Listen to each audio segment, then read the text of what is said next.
தந்தை, மகன், தூய ஆவியின் பெயராலே ஆமென்.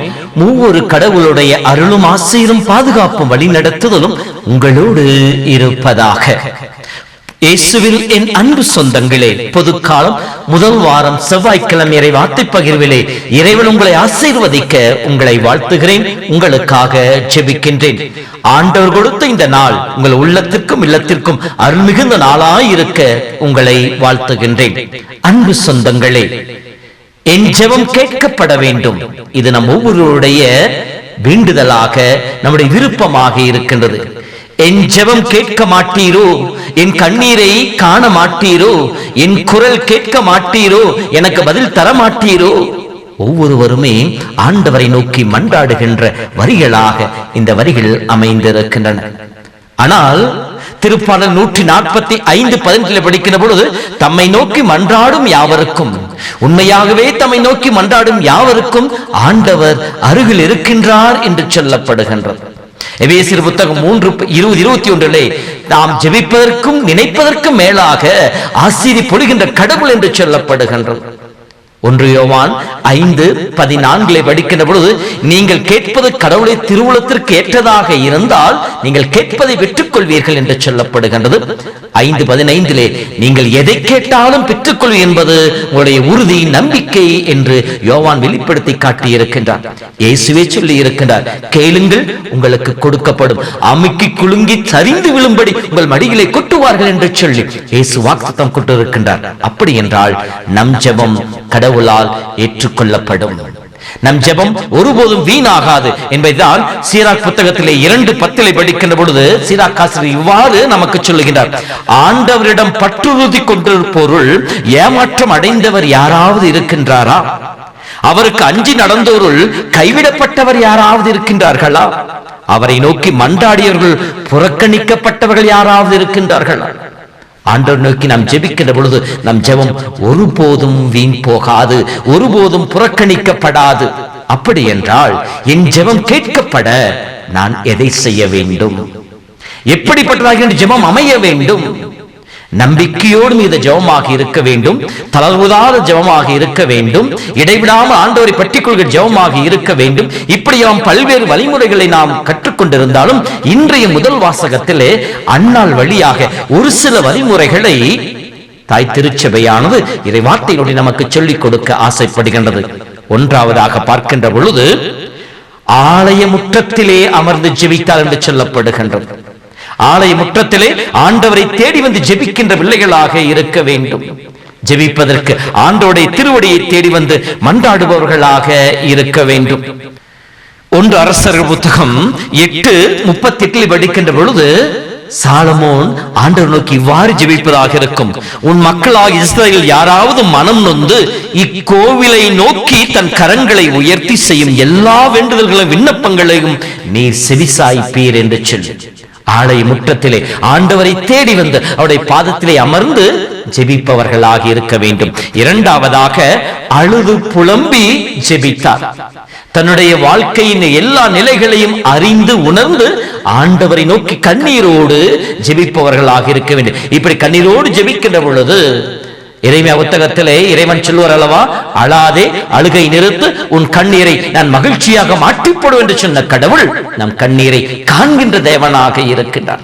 நாம் வடிக்கின்ற கண்ணீருக்கு பதில் கொடுக்கின்ற தேவனாக இருக்கின்றார். நீ வடிக்கின்ற கண்ணீர் எல்லாம் என் தோற்பையிலே சேர்த்து வைத்திருக்கிறேன் என்று சொன்ன கடவுள் நாம் கண்ணீர் வடித்த அந்த தன் கண்ணீருக்கு மேலாக ஆசீர்வாதங்களையும் கிருபைகளையும் பொழிகின்ற தேவனாக இருப்பதாகவே நாம் மனம் நொந்து மனம் உருகி ஜெபிப்பவர்களாக இருக்க வேண்டும்.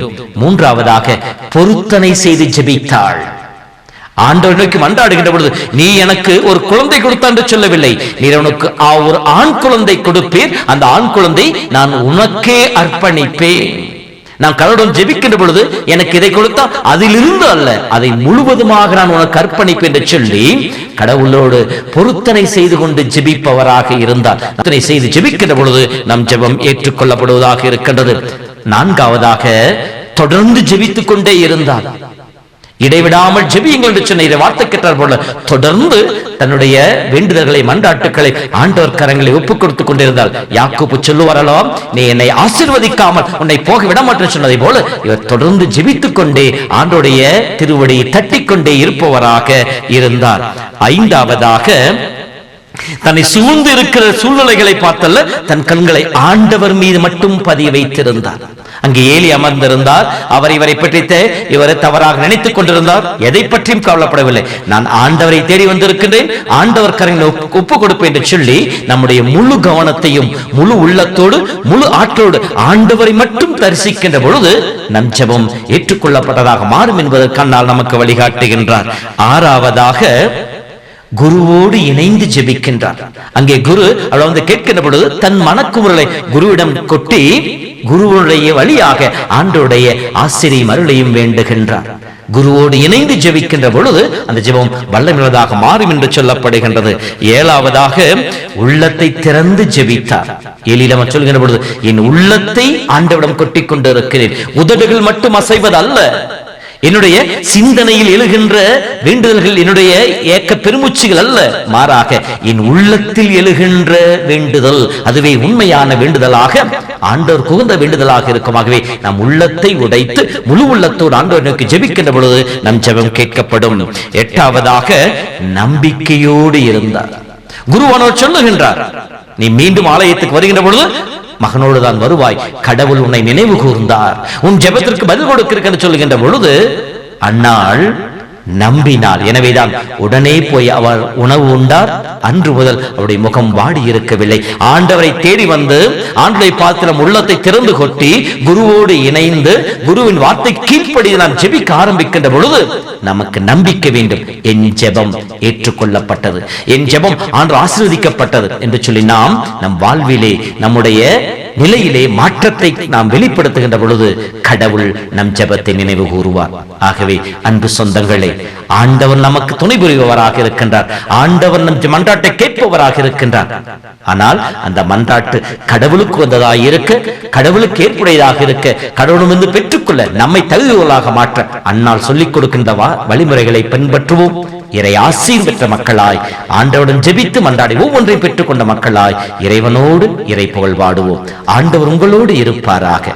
எல்லாம் வல்ல இறைவன் தந்தை மகன் தூய ஆவி உங்களை நிறைவாய் ஆசீர்வதிப்பாராக.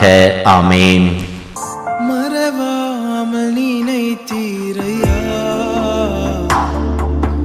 மனதார நன்றி சொல்வே, என்னை மறவாமல் நினைத்தீரையா, மனதார நன்றி சொல்வே. இரவும் பகலும் என்னை நினைந்து இதுவரை உதவினீரே,